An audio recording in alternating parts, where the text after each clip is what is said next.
안녕하세요. 시동생 시집살이로 스트레스가 이만저만이 아닌 30대 여성입니다. 이제 막말로 이판사판이다 싶으니 까놓고 얘기해 볼게요. 처음 남편과 만나게 된 건 친한 언니를 통해서였어요. 당시 저는 막 사회생활을 시작한 차였고 남편은 저와는 같은 업계지만 다른 회사를 다니는 직장인이었죠. 분야가 같다 보니 첫 만남에서부터 대화가 잘 통했고 이후로도 누가 먼저랄 것 없이 서로 연락을 주고받으며 관계를 발전시켜 나갔습니다.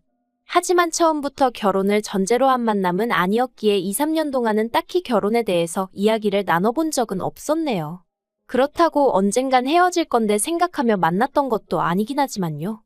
한편 그런 와중에 아버님이 교통사고를 당하시면서 3개월 동안 병원 신세를 지셨거든요. 그리고 그때 남편이 아무래도 여러 가지로 생각이 많아졌던 모양이에요. 모르긴 몰라도 자기가 장남이기도 하고 그러니 시부모님께 결혼해서 애 낳고 잘 사는 모습을 보여드리고 싶었던 건 아니었나 싶기도 하고요. 아무튼 그때를 기점으로 남편이 적극적으로 결혼 이야기를 꺼내기 시작했고 한 명이 적극적으로 나오니까 이후로는 일이 착착 진행이 되대요. 하지만 상견례 자리에서 정말 꿈에도 생각 못한 이야기를 듣게 되었습니다. 처음에 남편과의 결혼을 허락받기 위해 시댁에 인사를 드리러 갔을 때도 그런 말씀은 전혀 없으셨는데 갑자기 저희가 결혼을 하더라도 당신들은 한 푼도 보태주실 수 없다고 하셨거든요. 친정부모님도 저도 몹시 당황스러웠죠. 그런데 더 당황스러웠던 건 심지어 남편도 처음 듣는다는 얼굴로 아버님 어머님을 바라보더라는 거예요. 하지만 두 분 다 태연하게 아들 둘 키우느라 버는 족족이 써버려서 모아둔 돈도 없고 능력도 없다며 저희 친정부모님더러 그래도 둘이 좋아 죽고 못 산다니 결혼을 안 시킬 순 없지 않느냐 하시는데 시부모님의 뻔뻔한 태도에 정말 어이가 없었죠. 그래서 제가 친정부모님더러 그냥 집에 가자고 했어요. 남편에게는 시부모님하고 이게 어떻게 된 일인지 얘기를 잘 해보라 했고요. 그렇게 식당에서 나와 친정부모님 두 분 다 무슨 저런 사람들이 있냐시며 저를 위로하셨지만 솔직히 당시 저는 슬프기보단 화가 났습니다. 도대체 저랑 저희 부모님을 어떻게 보고 저런 식으로 말씀을 하시는 건지 어이가 없었죠. 정말 열불이 나서 손발이 부들거리고 가슴이 벌렁거리더라니까요. 그런데 그때 뒤에서 남편이 다급하게 제 이름을 부르며 쫓아왔어요. 그러자 친정부모님이 일단 그래도 얘기는 해보라며 자리를 비켜주셨고 그렇게 저랑 남편이 대화를 나누게 되었습니다. 그리고 남편은 하늘의 맹세코 자기 부모님이 저렇게 나오실 줄 몰랐다면서 자기도 너무 황당하고 매우 실망했다고 이참에 부모님과 단판을 지을 거라나요. 그리고는 정말 염치가 없지만 그래도 자기한테 한 번 기회를 줄 수 없겠냐고 묻는 거예요. 시부모님과는 별개로 자기 한 사람만 봐줄 수는 없겠냐면서 자기가 평생 저한테 잘하고 살겠다고요. 하지만 그땐 솔직히 이성적인 판단이 불가능했어요. 아무리 남편이 좋은 사람이라지만 시부모님하고 막말로 평생 안 보고 살 수 있는 것도 아닌데 떼어놓고 생각을 한다는 게 쉽진 않았죠. 그리고 결혼은 어쨌든 현실이라는 주변의 얘기처럼 도움을 받기는커녕 이러다 도움을 드리며 살아야 하는 건 아닐지 걱정도 되었고요. 아무튼 제가 이렇게 추려쓰곤 있지만 둘이서 3시간 넘게 대화를 주고받았고 결국엔 남편을 한번 믿어보기로 했어요. 그래도 남편이 말하길 자기가 모아둔 돈이 1억 가까이 있다고 했고 자기 나름대로 인생 계획이 있다면서 제 앞에서 읊어대는데 생각이 깊다는 것도 느껴졌고 그리고 연애하는 동안 지켜본 바로는 남편이 자기가 한 번 뱉은 말엔 책임을 질 줄 아는 사람이었거든요. 그래서 결국 제 마음을 따라가기로 한 거죠. 하지만 제 이런 결정을 친정부모님께 알리니 친정부모님은 영 탐탁치 않아 하시는 눈치셨어요.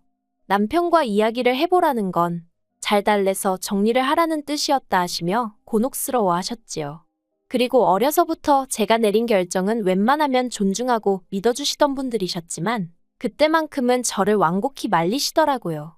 그래도 전 제 나름대로의 확신이 있었기에 고집을 꺾지 않았고 결국 부모님이 다시 한번 저를 믿어주시면서 그렇게 저는 남편과 부부의 연을 맺게 되었습니다.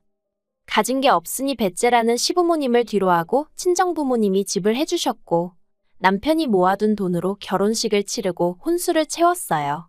그리고 나니 돈이 좀 남아 이걸론 차를 살까 말까 하니까 친정아버지가 1,000만 원 주시면서 남편 차 사는데 보태라고 하셨죠. 예물 예단을 양쪽에서 다 생략하느라 저도 달리 받은 건 없었지만 남편한테 따로 해준 것도 없었거든요. 그러니 친정아버지께서 그게 내심 마음에 걸리셨던 모양이에요. 아무튼 남편이 저희 친정부모님이 그렇게까지 마음을 써주실 줄 몰랐다며 무척 감사해했어요. 어떻게 표현해야 하나 싶은데 전 제 결혼 생활이 이 정도면 충분히 이상적이라고 생각했고 그래서 이제 저희 결혼 생활에는 소위 꽃길만 있을 줄 알았어요. 그런데 생각지도 못한 곳에 지뢰밭이 있었으니 바로 남편의 하나뿐인 형제, 시동생이 문제였네요. 사실 시동생이 처음부터 눈에 까시긴 했어요. 나이는 남편보다 2살 어리고 저랑은 동갑이었는데 엄연히 따지면 제가 손이잖아요. 그런데 지가 모나 되는 거 마냥 어찌나 나서는지 꼴같잖더라고요. 처음에 시댁에 인사를 드리러 갔을 때도 어머님 아버님이 뭐라 말씀도 하시기 전에 저희 집 종교가 뭔지 제사는 지내는지 그런 걸 묻더니 자기네는 사촌들하고도 사이가 다 좋아서 가족 간의 화합이 중요하다 어쩌다 하는데 전 속으로 너나 잘하세요 그러고 있었네요. 그러면서 1년에 제사가 5번 있는데 절대로 빠지면 안 된다는 둥, 그리고 미리 말해두는데 제사 음식은 정성이 들어가야 한다는 둥. 그러니까 남편이 시동생더러 원래 음식은 정성이라지만 너는 뭐 먹을 줄밖에 더 아냐고 무안을 주대요. 하지만 그 소리를 듣고 시동생이 기껏 한다는 말이 우리 집안 여자로서 어떻게 해야 할지 미리 귀뜸을 해주는 거라나 어쩐다나. 어이가 없었죠. 하지만 솔직히 그때는 처음 시댁에 인사를 드리러 간 날이라 긴장을 많이 했기도 해서 시동생의 말 같지 않은 소리에 하나하나 대꾸해줄 여유가 없었죠. 아무튼 식을 올리고 나서 보니까 제사가 무슨 5번이에요. 7번이나 있더라고요. 그런데 문제는 이 제사를 지내기 위해서는 여자들끼리 1차로 시댁에 모여서 음식을 하고 느지막이 남자들이 오면 그제서야 다 같이 시골로 이동을 하는 굉장히 비효율적인 방식이었어요. 게다가 거의 이틀에 가까운 시간을 할애해야 했는데 저는 남편과 마찬가지로 회사를 다니고 있었으니 도무지 그럴 만한 시간이 없었죠. 그래서 남편에게 내가 꼭 가야 하냐니까 안 가도 된답니다. 본가에는 자기가 얘기할 테니 걱정하지 말라면서 말이죠.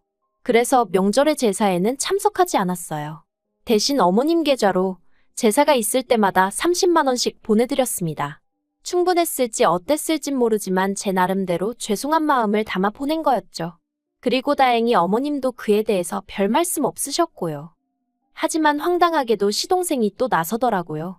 그날도 저는 회사에 있었는데 시동생 번호로 전화가 걸려오길래 이걸 받아마라 하다가 그래도 혹시 어머님 아버님한테 무슨 일이라도 생겨서 한 전화일지도 모른다는 생각에 그냥 받았더니만 대뜸 형수 또 안 와? 이러는 겁니다. 어이가 없어서 형수가 아니고 형수님이라고 불러주세요 했더니 지금 그런 것 따지자고 전화한 게 아니래요. 그래놓고는 기껏 한다 소리가 홍씨 집안 맏며느리 자리에 들어와서는 매번 시어머니 혼자 음식을 하게 하냐면서 저더러 시어머니를 무시하는 거냐고 친척들 사이에서 어머님 체면이 뭐가 되겠냐입니다. 그래서 제가 그런 걸로 어머님을 무시하는 분이 계시다면 그분이 이상하신 거 아니냐고 받아쳤어요. 그랬더니 잠깐 말이 없더니 저더러 시댁 어른들 욕하는 거냐고 큰 소리를 내대요. 하지만 저도 시동생을 한두 번 겪는 것도 아니고 들은 채만 채하곤 아무튼 제가 바쁜 게 아니라 남편이 바쁘니까 못 가는 거라고 했어요. 만약에 누가 제사에 오니 안 오니 따지면 남편이 무조건 자기가 바빠서 못 간다고 하라고 했거든요. 근데 제 얘기를 듣더니 시동생이 한다는 소리가 그러면 형수만 와서 음식하고 가 그러는데 어이가 없어서 그렇게 어머님이 안타까우면 기훈 씨가 도와드려요 해버렸습니다. 참고로 원래는 저도 도련님하고 불러줬는데 말끝마다 형수 해대니까 짜증나서 저도 그냥 이름 부른 거예요. 아무튼 이후에도 시동생하곤 여러 차례 부딪혔고 그때마다 저도 받아친다고 받아쳤지만 그렇다고 스트레스를 안 받은 건 아니었죠. 그러다 2달 전이었어요. 어머님하고 통화를 하는데 지나가는 말처럼 얘기하시길 시댁 부엌에 자꾸 누수가 생겨서 이참에 리모델링을 할까 하신다더라고요. 그래서 그냥 그러시냐 하고 말았네요. 솔직히 어머님이 당신 집 리모델링 하신다는데 제가 딱히 할 말이 마땅치 않기도 했고요. 그런데 그 이야기가 있고 며칠 뒤에 아버님 생신이어서 시댁에 내려갔습니다. 말이 나왔으니 말인데 여기에 관해서도 할 말이 있는 게 원래는 시댁에 5시까지 내려가기로 되어 있었거든요. 시댁에는 차를 가진 사람이 없으니 저희가 시댁으로 먼저 가 시부모님과 시동생을 태우고 식당으로 이동할 생각으로요. 그런데 약속 이틀 전 시동생이 문자로 저한테 5시까지 오란다고 딱 5시까지 오지 말고 오전에 내려와서 미역국이라도 좀 끓이는 게 어떻겠냐대요. 어처구니가 없어서 그 문자 그대로 남편한테 보냈어요. 그리고 시동생한테는 아버님 생신인데 직접 끓이지 그러냐고 답장을 했죠. 그리고 이유는 뭐 말해 뭐 하겠어요. 남편도 시동생한테 전화로 욕을 퍼부었던 모양이에요. 니나 똑바로 하지 싸가지 없게 왜 형수한테 이래라 저래라 하느냐고요. 그리고는 한 번만 더 이따위로 굴면 가만 안 둔다고 했다는데 솔직히 남편이 시동생한테 그렇게 얘기를 한 게 처음이 아니었거든요. 그래서 이번에도 그냥 하는 소린 줄 알았네요. 아무튼 원래 계획대로 약속 당일 시댁에 도착하여 식당으로 이동을 했어요. 그리고 저희 아버님이 평소에도 식사하시면서 반주하시는 걸 좋아하시는데 그날은 당신 생일이었으니 더 기분이 좋으셨던 모양입니다.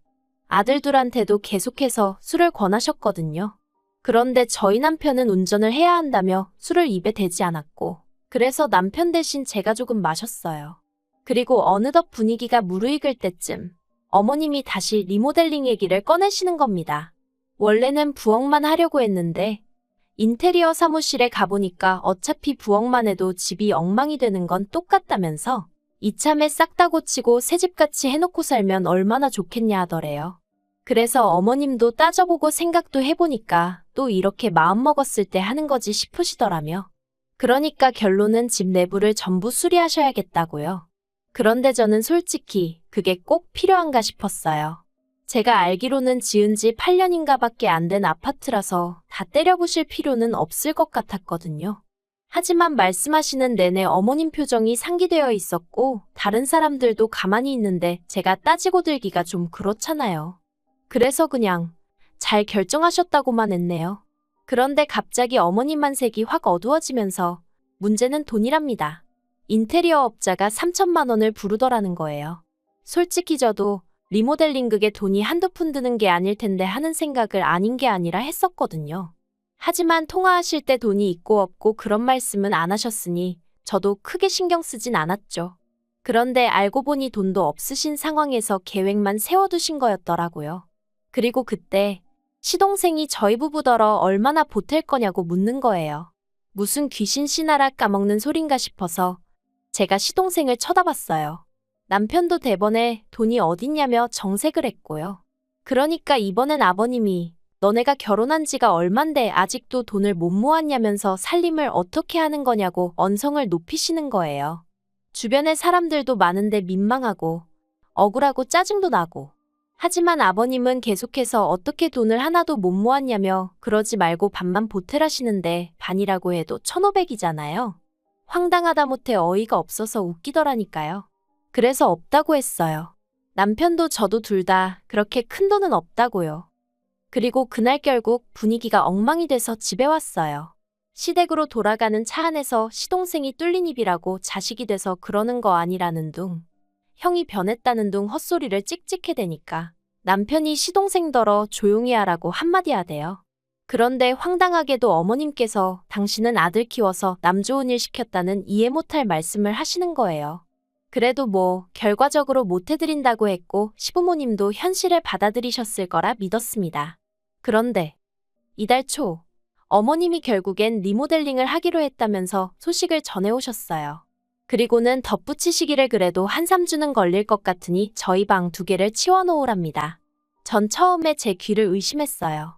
그게 무슨 말씀이시냐니까 아니 그럼 리모델링 하는 동안 당신들이 어디가 있겠냐면서 저희 집으로 올라오실 거라는 거예요. 그래서 안 된다고 했죠. 저나 남편이나 다 출근하고 나면 빈집인데 시부모님의 시동생까지 부담스럽고 어렵다고요. 당장 방을 비우기도 어렵고 여러 가지로 어렵다 죄송하다 몇 번이나 말씀을 드렸습니다. 그랬더니 아마 어머님과 제 통화를 아버님과 시동생도 듣고 있던 모양이에요. 아버님이 전화기 내놔라 어째라 난리가 났고 34평짜리에서 둘이 살면서 시부모도 못 오게 하냐 어쩌냐 싸가지가 있네 없네. 그래서 제가 회사라 통화 길게 못한다. 나중에 다시 남편하고 연락드리겠다 하고 일단 전화를 끊었습니다. 마음이 심란하여 도통 일이 손에 잡히질 않아 결국 평소보다 조금 일찍 퇴근을 했어요. 그리고 남편에게 전화하여 이런 일이 있었다 하니 자기도 바로 집으로 오겠다대요. 그리곤 얼마 안 있다 저더러 바로 지금 시댁에 가자더니 진짜 시댁으로 향했습니다. 시부모님께선 저희가 평일 저녁에 그렇게 올 거라곤 생각지 못하셨겠죠. 꽤 당황하신 얼굴로 저희를 맞으셨거든요. 그리고 밉상 시동생도 집에 있었어요. 아무튼 좋은 일로 찾아간 게 아니었던 만큼 바로 본론으로 들어갔습니다.